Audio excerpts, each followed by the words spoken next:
India voice, आपकी सोच, आपकी आवाज। नमस्कार, इंडिया वॉइस देख रहे हैं आप और मैं हूं आपके साथ प्रज्ञा मिश्रा। बुलेटिन की शुरुआत करेंगे बड़ी और अहम खबर के साथ। तो सबसे पहले बात कर लेते हैं दिल्ली से जुड़ी बड़ी खबर। आपको बता दें, एनआईए का गाजियाबाद जासूसी मामले में बड़ा खुलासा हुआ है। आपको बता दें, पाकिस्तान के जासूसी नेटवर्क मामले में रिपोर्ट दाखिल की गई है जिसमें 5 नाबालिगों पर जासूसी का आरोप लगा है। आपको बता दें, गाजियाबाद के किशोर न्याय बोर्ड में रिपोर्ट पेश कर नाबालिगों पर संवेदनशील ठिकानों की रेकी का भी आरोप लगा है। इसके साथ ही आपको बता दें, भारतीय सिम दिलाने में मदद करने का भी इनके ऊपर आरोप लगाया गया है। वहीं यूएपीए के तहत केस दर्ज कर लिया गया है। तो जासूसी मामले में अब तक 21 आरोपी जो हैं वो गिरफ्तार हो चुके हैं और इस मामले में 5 और आरोपियों को आज गिरफ्तार कर लिया गया है। तो ये बड़ी जानकारी, बड़ी अपडेट आपको हम बता दें, जासूसी मामले में 5 नए और आरोपियों को गिरफ्तार किया गया है। ये सभी 5 जो आरोपी हैं वो नाबालिग है। आपको बता दें, इस मामले में 21 आरोपी पहले से ही गिरफ्तार हो चुके हैं। तो आपको बता दें, राष्ट्रीय जांच एजेंसी यानी एनआईए ने गाजियाबाद जासूसी मामले में बड़ा खुलासा करते हुए 5 नाबालिगों के खिलाफ किशोर न्याय बोर्ड के समक्ष रिपोर्ट दाखिल की है। इन नाबालिगों पर पाकिस्तान स्थित संदिग्ध आतंकियों को संवेदनशील और रणनीतिक ठिकानों की ऑडियो, वीडियो, तस्वीरें और जीपीएस लोकेशन भेजने का गंभीर आरोप लगाया गया है। जांच में सामने आया कि यह नेटवर्क देश की सुरक्षा से जुड़ी संवेदनशील जानकारी लीक करने, जासूसी कैमरे लगाने, भू टैग जानकारी साझा करने और आतंकी गतिविधियों के लिए भारतीय सिम कार्ड का उपलब्ध कराने में भी शामिल था। आपको बता दें, इस मामले में अब तक 21 आरोपियों को गिरफ्तार किया जा चुका है। वहीं आरोपियों के खिलाफ भारतीय न्याय संहिता 2023 आधिकारिक गोपनीयता अधिनियम और यूपीए के तहत मामला जांच जारी कर दिया गया है। अब रुक कर लेते हैं अगली खबर की। कैबिनेट मंत्री मनोज पांडे ने ऊर्जा मंत्री एके शर्मा को पत्र लिखकर ऊंचाहार क्षेत्र की खराब विद्युत व्यवस्था को जल्द दुरुस्त कराने की मांग की है। आपको बता दें, हाल ही में आए आंधी तूफान के कारण कई इलाकों में बिजली आपूर्ति प्रभावित हो गई थी, जिससे लोगों को भारी परेशानी का सामना करना पड़ रहा है। मंत्री मनोज पांडे ने पत्र में कहा कि क्षतिग्रस्त बिजली लाइनों और उपकरणों की तत्काल मरम्मत कर निर्बाध आपूर्ति सुनिश्चित की जाए। उन्होंने अधिकारियों को तेजी से कार्रवाई करने और ग्रामीण और शहरी क्षेत्रों में जल्द बिजली बहाल करने के निर्देश देने का आग्रह किया है।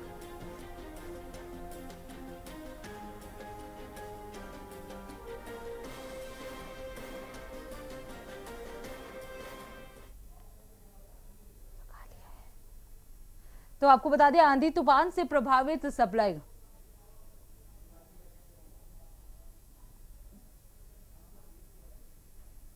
अब रुक कर लेते हैं अगली खबर की। कौशांबी में इंडियन नेशनल कांग्रेस के जिला अध्यक्ष गौरव पांडे ने बढ़ती महंगाई, पेट्रोल डीजल की कीमतों और नीट परीक्षा पेपर लीक मामले को लेकर जिला मुख्यालय पर प्रदर्शन किया। कांग्रेस कार्यकर्ता बैलगाड़ी पर बैठकर विरोध जताने पहुंचे। प्रदर्शन के दौरान राष्ट्रपति को संबोधित ज्ञापन सौंपते हुए पेट्रोलियम मंत्री हरदीप सिंह पुरी और शिक्षा मंत्री धर्मेंद्र प्रधान के इस्तीफे की मांग की गई। गौरव पांडे ने कहा कि सरकार महंगाई और युवाओं के भविष्य से जुड़े मुद्दों पर पूरी तरह से विफल साबित हो रही है। तो कौशांबी में बैलगाड़ी पर कांग्रेस का ये महंगाई विरोध देखने को मिला। नीट पेपर लीक पर सरकार को घेरते हुए कांग्रेस जो है वो नजर आई। इसके साथ ही आपको बता दें, हरदीप पुरी और धर्मेंद्र प्रधान के इस्तीफे की भी मांग की गई। हमारे प्रधानमंत्री नरेंद्र मोदी जी ने जब उन्होंने पहली बार 2014 में शपथ ली तो उन्होंने कहा कि भारत देश का रुपया गिरता है तो भारत देश की साख गिरती है। और हमारी किस्मत है कि पेट्रोल डीजल के दाम हम लोग 56 रुपये लीटर करके बेचेंगे।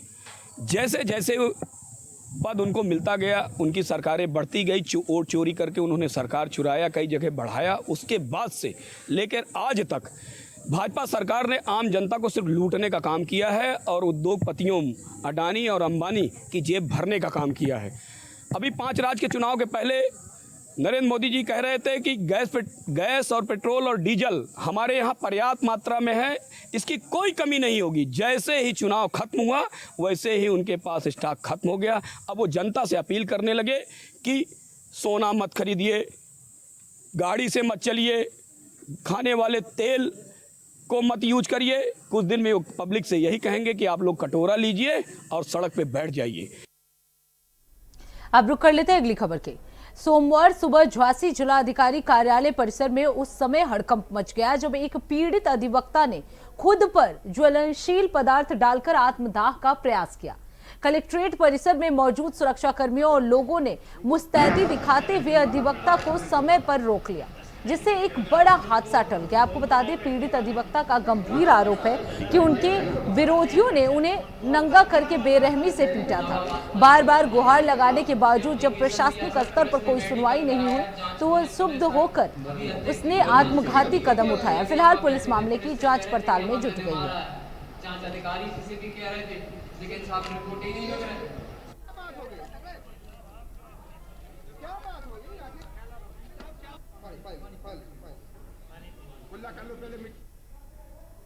अब रुक कर लेते अगली खबर की। पीलीभीत के पूरनपुर तहसील परिसर में अधिवक्ताओं का आक्रोश देखने को मिला। आपको बता दें, लखनऊ में वकीलों पर हुए कथित लाठीचार्ज और मारपीट के विरोध में अधिवक्ताओं ने राज्यपाल को संबंधित ज्ञापन उप जिला अधिकारी अजीत प्रताप सिंह को सौंपा है। इस दौरान अधिवक्ताओं ने पुलिस प्रशासन के खिलाफ जमकर नारेबाजी की। वकीलों ने लाठीचार्ज में घायल अधिवक्ताओं को 5 लाख रुपए देने की, चिकित्सीय सहायता देने और प्रदेश में एडवोकेट प्रोटेक्शन एक्ट लागू करने की मांग उठाई है। अधिवक्ताओं ने चेतावनी दी कि यदि मांगें पूरी नहीं हुई और दोषियों पर कार्रवाई नहीं की गई तो आगे बड़ा आंदोलन किया जाएगा। इस दौरान अधिवक्ता संजय पांडे ने भी नाराजगी जाहिर की।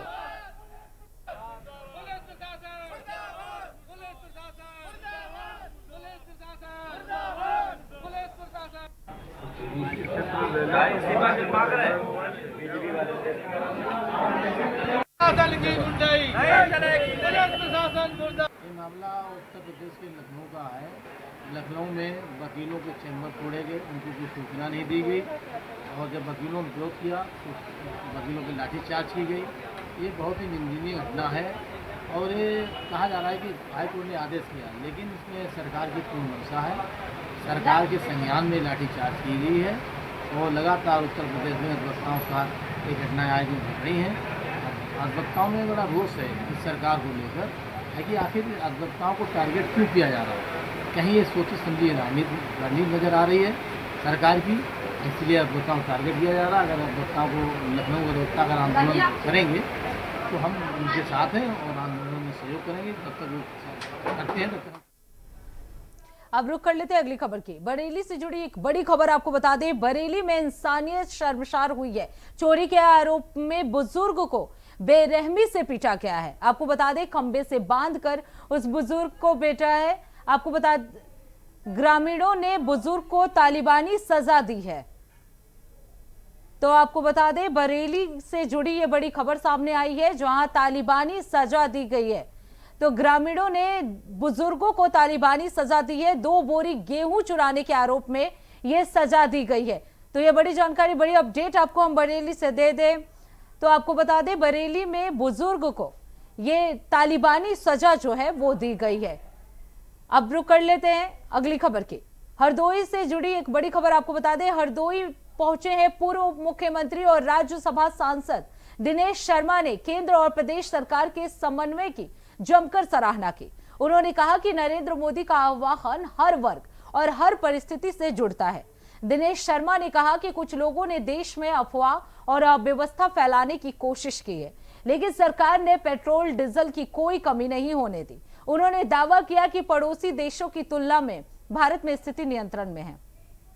देश में या यूं कहें कि पूरे देश में संगठन पर्व चल रहा है।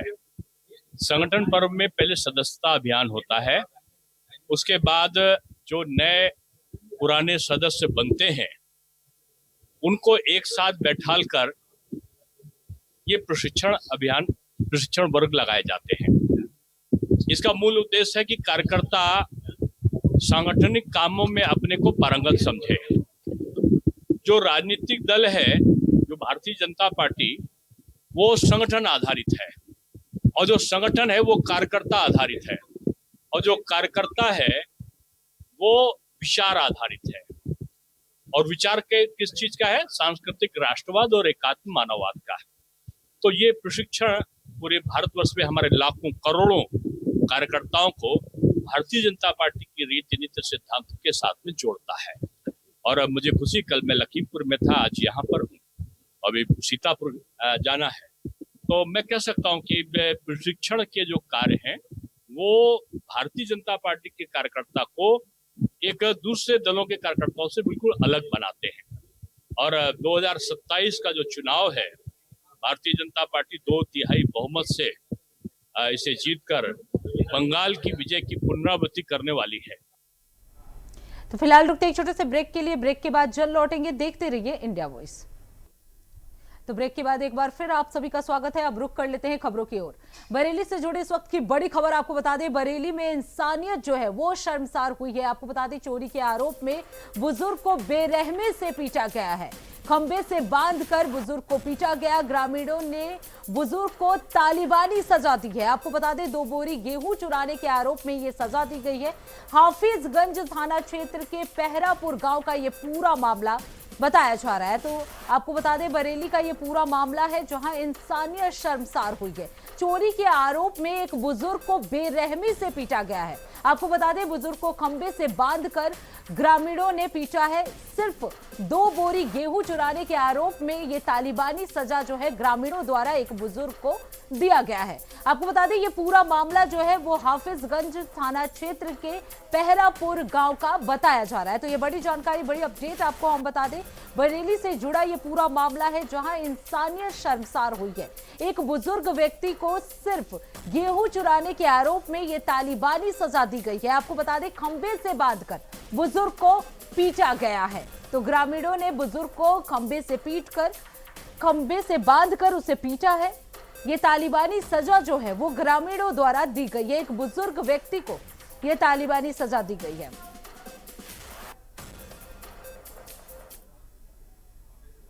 अब रुक कर लेते हैं अगली खबर की। दिल्ली से जुड़ी एक बड़ी खबर आपको बता दें, एनआईए का गाजियाबाद जासूसी मामले में बड़ा खुलासा हुआ है। आपको बता दें, पाकिस्तान के जासूसी नेटवर्क मामले में यह रिपोर्ट दाखिल की गई है। 5 नाबालिगों पर जासूसी का आरोप लगा है। आपको बता दें, गाजियाबाद के किशोर न्याय बोर्ड में रिपोर्ट पेश कर नाबालिगों पर संवेदनशील ठिकानों की रेकी का आरोप लगा है।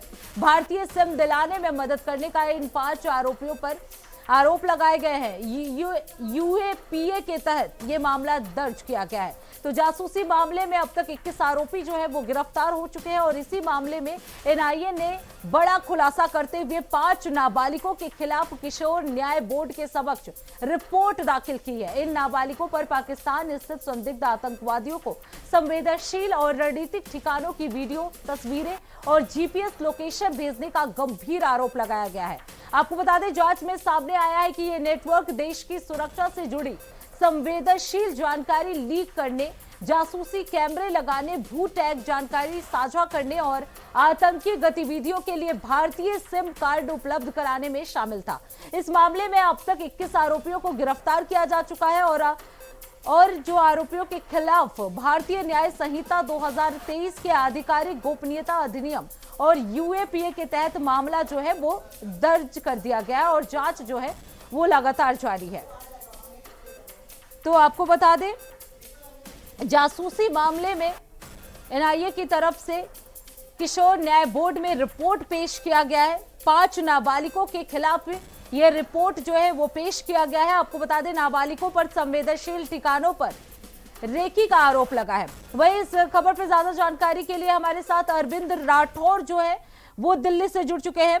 और अरविंद, अगर बात की जाए नाबालिगों की, तो ये 5 नाबालिग इस नेटवर्क से कैसे जुड़े, क्या कुछ जानकारी?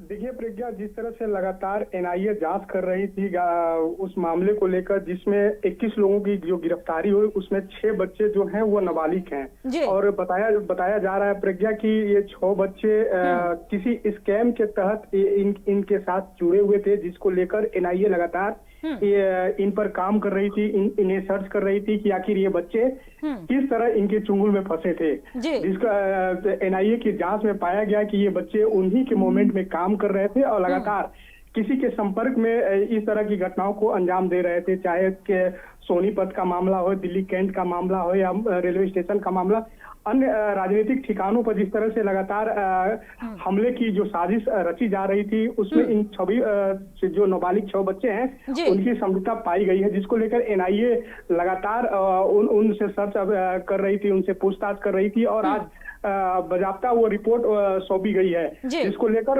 लगातार एनआईए उस मामले को लेकर जांच कर रही थी, जिसमें अब तक जो खुलासे हुए हैं उसमें 21 लोग शामिल हैं, जिनमें 6 नाबालिग बच्चे हैं। तो कहीं ना कहीं जो जांच एजेंसियां हैं उस मोमेंट को लेकर लगातार सर्च अभियान चला रही थी और सर्च अभियान के माध्यम से ही उन्हें इस तरह का घटनाओं का पता चला और लगातार इन बच्चों जो नाबालिग बच्चे हैं उनसे पूछताछ कर रही है। जी बिल्कुल। अरविंद, अगर बात की जाए इन बच्चों के बारे में तो क्या इनके परिवार को इसकी जानकारी थी कि उनके बच्चे इस तरह की गतिविधियों में इन्वॉल्व है?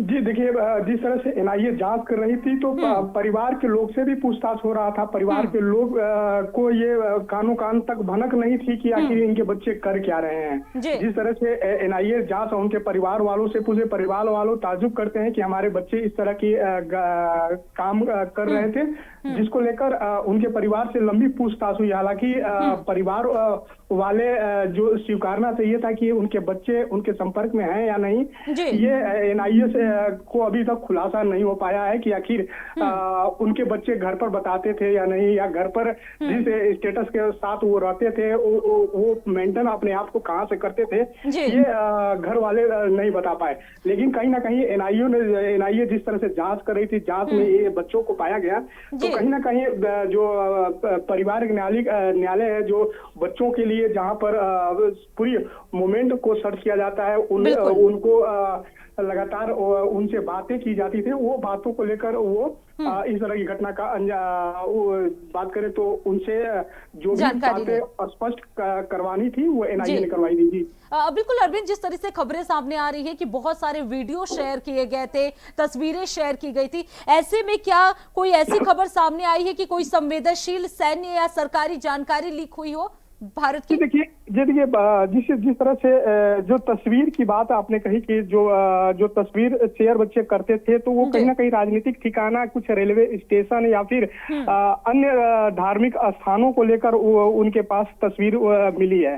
तो उन्हीं तस्वीर के माध्यम से एनआईए की जो जांच है इन बच्चों को अपने कटघरे में खड़ा करके और जांच अभियान अब जो एनआईए के अधिकारी हैं वो कर रहे थे। तो कहीं ना कहीं जो एनआईए को जो सबूत मिला है, उसी सबूत के आधार पर इनका सर्च हो रहा था और सर्च के माध्यम से ये पाया गया कि ये बच्चे उन 21 लोगों के संपर्क में थे जो पाकिस्तानी एजेंट के रूप में भारत में अपने देश में काम कर रहे थे। तो कहीं ना कहीं एनआईए इन पूरी घटनाक्रम को अपने कब्जे में लेकर सभी से पूछताछ करते हुए इन बच्चों को भी अपने कस्टडी में लेकर पूछताछ की और पाया कि ये बच्चे उनके संपर्क में लंबे समय से थे।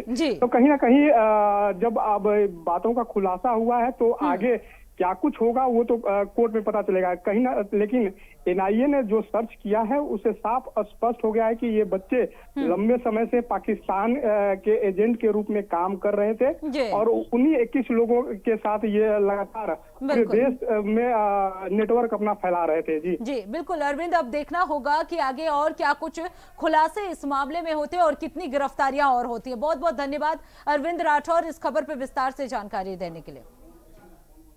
तो इसी के साथ इस बुलेटिन में बस इतना ही। देश दुनिया की तमाम बड़ी खबरों के लिए देखते रहिए इंडिया वॉइस। तब तक के लिए नमस्कार।